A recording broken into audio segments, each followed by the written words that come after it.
न सेंचुरी का लालच, न आउट होने का डर, कैसे बदल गए टीम इंडिया के धुरंधर। दुनिया देख रही तूफानी तेवर, इंटेंट मशीन, रोहित शर्मा का असर। कैप्टन ने फाड़ दिया रूल बुक का पर्चा, बदल गई ड्रेसिंग रूम की चर्चा। साउथ अफ्रीका जैसी फील्डिंग, ऑस्ट्रेलिया जैसा जुनून, इंग्लैंड जैसे ऑलराउंडर, रगों में दौड़ने लगा जीत का खून। धोनी गांगुली रहेंगे महान, नहीं दिखेगा रोहित जैसा कप्तान। दहशत में दुश्मन, इरादे तूफानी, इंडियन क्रिकेट के नए अवतार की कहानी। क्रिकेट में सेंचुरी को सबसे बड़ा तोप माना जाता है। 80-90 रनों की पारी भले ही मैच जिता दे, लेकिन शतक का हिसाब आज भी सबसे अलग होता है। शुभमन गिल जैसा यंग स्टार हो या विराट जैसा वर्ल्ड नंबर 1, किसी न किसी फेज में शतकों के जाल में फंसता जरूर है। मास्टर ब्लास्टर सचिन तेंदुलकर अपने नाम के आगे 99 का टैग लेकर दुनिया घूम रहे थे, तो वर्ल्ड कप की ट्रॉफी से ज्यादा फैंस की दुआएं होती थी कि अगले मैच में सचिन के 100 शतक पूरे हो जाएं। यही नेशनल डिबेट थी कि यार सचिन के 100 शतक कब पूरे होंगे। ब्रेकफास्ट से लेकर डिनर तक सचिन जहां भी होते थे, उन्हें सर्व करने वाले लोग भी उम्मीद की अजीब सी निगाहों से देखते थे, क्योंकि ना तो मैच के सेंचुरियन जितना किसी को सेलिब्रेट किया जाता है, ना ही किसी ड्रेसिंग रूम में शतकधारी जैसा सबको सम्मान मिलता है। कानपुर के ऐतिहासिक टेस्ट मैच में जब टीम इंडिया अपनी बैटिंग इंटेंट से मैच का रुख पलट रही थी, तो 22 साल के यशस्वी जायसवाल अकेले ऐसे प्लेयर थे जिनके पास 100 बनाने का मौका था। भारत के लिए टेस्ट क्रिकेट में सबसे तेज सेंचुरी लगाने का रिकॉर्ड भी सामने दिख रहा था। यशस्वी थोड़ा डिफेंसिव होकर सिंगल डबल से काम चला सकते थे। बांग्लादेश ने अपने फील्डर्स बाउंड्री के पास दौड़ा रखे थे। यशस्वी गियर शिफ्ट करते तो किसी को भी अंदाजा नहीं लगता, और वो सारे रिकॉर्ड तोड़ने वाले अपने ऐतिहासिक शतक को चेस कर सकते थे। लेकिन यशस्वी ने छोटा गैप देखा, फुल स्विंग में बैट घुमाया, गेंद नीची रही। यशस्वी बिना किसी लाग लपेट के 72 रन के स्कोर पर बोल्ड होकर चले गए। इससे पहले यशस्वी ने अपनी पारी में 70 रन इस अंदाज में बनाए थे कि उन पर कोई दबाव नहीं था। यशस्वी के जल्दबाजी में आकर इस तरह से खेलने की कोई वजह नहीं थी। लेकिन टीम मीटिंग में रोहित भैया का मैसेज कुछ और था। मैच जीतने के बाद अश्विन ने बताया, ड्रेसिंग रूम में सिर्फ 2 मिनट की मीटिंग हुई थी। रोहित ने कहा, रिजल्ट क्या होगा हम तय नहीं कर सकते, लेकिन अभी हम जब खेलने उतरेंगे तो बॉल देखेंगे और हिट करेंगे। हो सकता है कि हम 50 ओवर में 400 रन बना दें। यानी कप्तान रोहित शर्मा टेस्ट मैच के चौथे दिन टीम को 8 का रन रेट मेंटेन करने का टारगेट दे रहे थे। ये बात किसी प्रेस कॉन्फ्रेंस में कही गई होती तो लोग मजाक उड़ा रहे होते। अश्विन ने भी माना कि हम वो मैच जीत गए, लेकिन उसमें बहुत बड़ा रिस्क था। कैप्टन की कॉल पर हर कोई बस एक टारगेट के बारे में सोच रहा था। केएल राहुल जो लगातार अपने स्ट्राइक रेट को लेकर स्ट्रगल कर रहे थे, कानपुर में कप्तान की डिमांड पर चढ़कर खेले। लेकिन अगर कप्तान इस एडवेंचर के लिए तैयार नहीं होते, टीम कैप्टन की कॉल पर रेडी नहीं होती और वर्ल्ड टेस्ट चैंपियनशिप के पॉइंट टेबल का दबाव नहीं होता, तो शायद टीम इंडिया इस मैच को बैटिंग प्रैक्टिस की तरह ही खेलती। अगले दिन बोरिंग ड्रॉ के साथ सीरीज जीतने का जश्न मन रहा होता। लेकिन रोहित ने जो कहा, मैदान पर उतरते ही खुद उसकी शुरुआत कर दी। टेस्ट मैच की पहली बॉल और आसमान छूती हुई गेंद बाउंड्री के बाहर। अश्विन ने कहा, अगर कोई कप्तान इस तरह से जो कहे वही करके दिखाए, तो बाकी प्लेयर्स के पास पिच या कंडीशन या फिर अच्छी बॉलिंग जैसा बहाना नहीं बचता।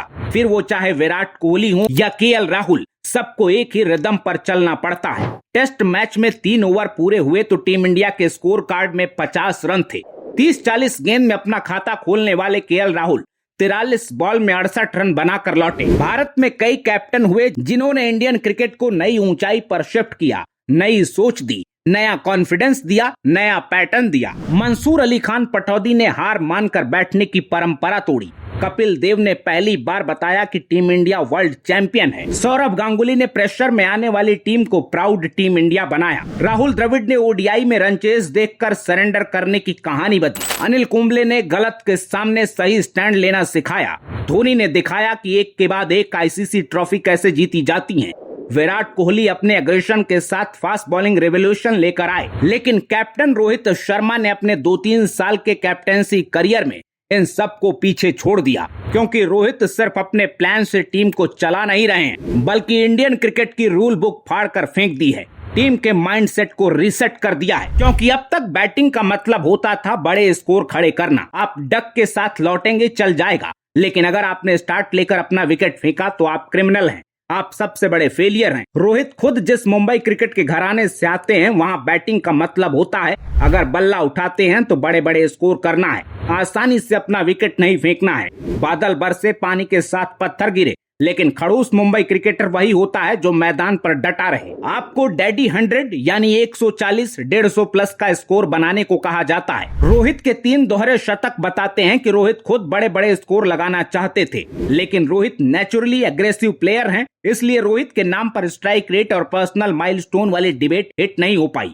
लेकिन साल 2016 उसी मुंबई माइंडसेट के साथ रोहित ओपनिंग के लिए उतरे थे और पर्थ के मैदान पर पूरे 50 ओवर तक खड़े रहे। रोहित ने 205 मिनट बैटिंग की, 163 बॉल में 171 रन बनाकर नॉट आउट रहे। भारत ने सिर्फ 3 विकेट खोकर स्कोर बोर्ड पर 309 रन लगाए, लेकिन मैच के बाद रोहित अपने 171 रनों के डैडी 100 को सेलिब्रेट नहीं कर पाए, क्योंकि ऑस्ट्रेलिया ने 49 ओवर में 309 रनों का टारगेट चेस कर लिया। टीम इंडिया उस वक्त टॉप ऑर्डर के भरोसे रहा करती थी, कोलैप्स का डर था, अंधाधुंध पिटाई की आजादी नहीं थी। लेकिन आज की टीम इंडिया के पास 8 नंबर तक प्रॉपर बैटिंग है। 2-3 विकेट गिरने के बाद भी टीम 2-4 ओवर में संभल जाती है। 2023 के वनडे वर्ल्ड कप में रोहित ने इसी लग्जरी को अपना हथियार बनाया। अब ओडीआई में रिकॉर्ड तोड़ 3-3 डबल सेंचुरी लगाने वाले रोहित, जो होम वर्ल्ड कप में कभी पूरे 50 ओवर खेलने का सपना लेकर मैदान पर उतरते थे, दुनिया को बिल्कुल अलग अवतार में नजर आए। कोई भी टीम हो, कोई भी बॉलर उसे पहली बॉल से तोड़ने लगे, क्योंकि रोहित को समझ में आया कि मैच जीतने का यही बेस्ट फॉर्मूला है। टाइम के साथ रोहित को ऐसे टीम प्लेयर भी मिले जो उनके गेम को आंख मूंद कर सपोर्ट करते हैं। यशस्वी जायसवाल के बारे में अश्विन बताते हैं कि 22 साल का यशस्वी 50 रन बनाने के बाद ये नहीं सोचता कि नॉट आउट जाऊंगा। किसी भी स्कोर पर हो, बॉल देखता है तो सोचता है उड़ाकर गैलरी में मारूंगा, क्योंकि राहुल द्रविड़ ने अपने टाइम में टीम को हर मीटिंग में यही समझाया था कि आपको रन याद नहीं रहेंगे, आपको विकेट याद नहीं रहेंगे, आपने वक्त कैसे जिया, क्या मेमोरी क्रिएट की, यही आपके साथ रहेगा। वैसे तो सुनने में ये बहुत ओल्ड स्कूल लगता है, क्योंकि रील के इस दौर में क्रिकेटर खिलाड़ी से पहले खुद ब्रांड है। जिसे बिकना है तो अपनी कंसिस्टेंसी को पहले देखना है, कम से कम रिस्क लेकर अपनी सक्सेस का सेलिब्रेशन दिखाना है, अपना पीआर सेट करना है। लेकिन जब टीम का कप्तान कहता है कि हमें टेस्ट मैच में 50 ओवर खेलकर 400 रन बनाने हैं, हम वो करेंगे जो कानपुर में इससे पहले कभी नहीं हुआ, तो पर्सनल माइलस्टोन का कोई स्कोप नहीं बचता। अब इसका मतलब ये नहीं कि भारतीय टीम ऑस्ट्रेलिया में भी 8-9 के रन रेट से स्कोर करेगी, लेकिन कानपुर टेस्ट में कैप्टन का टीम को समझा पाना, कोहली जैसे प्लेयर से भी अपना गेम फॉलो करवाना कोई आसान बात नहीं थी। और ये सिर्फ एक टेस्ट की बात नहीं है, ओडीआई, टी20 टेस्ट, तीनों फॉर्मेट में रोहित ने इसी लीडरशिप को कप्तानी का नया ब्रांड बना दिया। टी20 में कोहली को अपने अप्रोच पर सोचने के लिए मजबूर किया, यशस्वी जायसवाल को पूरी फ्रीडम दी। जायसवाल ने इंग्लैंड सीरीज में 2 डबल सेंचुरी ठोकने के बाद खुद कहा कि रोहित भैया ने कहा था, ऐसा मत सोचना कि 1-2 मैच मिलेंगे, पूरा मौका मिलेगा, लेकिन अपने गेम से समझौता मत करना। सरफराज खान ने डेब्यू किया तो रोहित ने सरफराज के साथ खुद पूरा सेशन बिताया, सरफराज की प्रैक्टिस मॉनिटर की। कुल मिलाकर रोहित न सिर्फ अपनी पीढ़ी के खिलाड़ियों को नई दिशा दिखा रहे हैं, बल्कि टीम इंडिया की फ्यूचर जनरेशन को भी यही सिखा रहे हैं कि टीम की जीत से बड़ा कोई खेल नहीं है। कानपुर में रोहित ने इसी गेम प्लान से बांग्लादेश का कॉन्फिडेंस तोड़ दिया, क्योंकि बांग्लादेश की टीम कुछ समझ पाती तब तक गेम हाथ से निकल चुका था। चौथी पारी में 95 रनों का टारगेट चेस करना था, आधा दिन पड़ा था, तो रोहित की टीम फिर उसी अंदाज में उतरी। अश्विन ने कहा, यशस्वी जायसवाल को देखकर आप लोग समझ जाइए कि टीम इंडिया की नई जनरेशन का क्रिकेट कैसा होने वाला है। बस इन लड़कों को सही गाइडेंस और माहौल देने की जरूरत है। आने वाले टाइम में फिर वर्ल्ड कप आएंगे, बड़े मैच होंगे, हर मैच अपने हिसाब से नहीं चलेगा, प्रेशर की सिचुएशन भी होगी, लेकिन रोहित ने इस टीम को सिखा दिया है कि किसी भी हालत में ये टीम सरेंडर करती नहीं दिखेगी। जरा सा भी चांस दिखेगा तो वहां से मैच पलटने के लिए लड़ेगी। 2023 के वर्ल्ड कप में फाइनल में हार के बाद रोहित ने कहा था, हमें कुछ तो अचीव करना है, हम इंडियन क्रिकेट में इम्पैक्ट डालना चाहते हैं, हम 15-17 सालों से खेल रहे हैं, हम ऐसे ही रिटायर नहीं होना चाहते। अब टी20 वर्ल्ड कप के बाद जब किसी को पता नहीं है कि किस मोड़ पर कैप्टन रोहित किसी और फॉर्मेट में फुल स्टॉप लगा देंगे, तो दुनिया को इतना जरूर पता है कि रोहित ने कुछ तो इम्पैक्ट क्रिएट किया है, क्योंकि ये टीम ऐसे कभी नहीं खेली। तीनों फॉर्मेट में वर्ल्ड क्रिकेट को इस तरह से कभी डोमिनेट नहीं किया जब करोड़ों भारतीय फैंस को लगा हो कि टीम इंडिया सबसे अलग लेवल पर है। लेकिन रोहित ने फैंस को ये फीलिंग दी है, बहुत सारे प्राउड मोमेंट दिए हैं और एक फ्यूचर टीम दी है जो कानपुर जैसे ना जाने कितने कारनामे करने वाली है। अब टीम के इस ट्रांसफॉर्मेशन का पूरा क्रेडिट रोहित को मिलना चाहिए या नहीं, इस स्टोरी पर आप अपनी राय कमेंट बॉक्स में जरूर बताइएगा। और अगर आप भी मानते हैं कि हिटमैन ने बहुत शॉर्ट पीरियड में अपनी कैप्टेंसी की गहरी छाप छोड़ी है, तो रोहित के नाम अपने वन लाइनर के साथ इस वीडियो को शेयर करना बिल्कुल ना भूलिएगा। अपना ख्याल रखिए, आते रहिए, जय हिंद।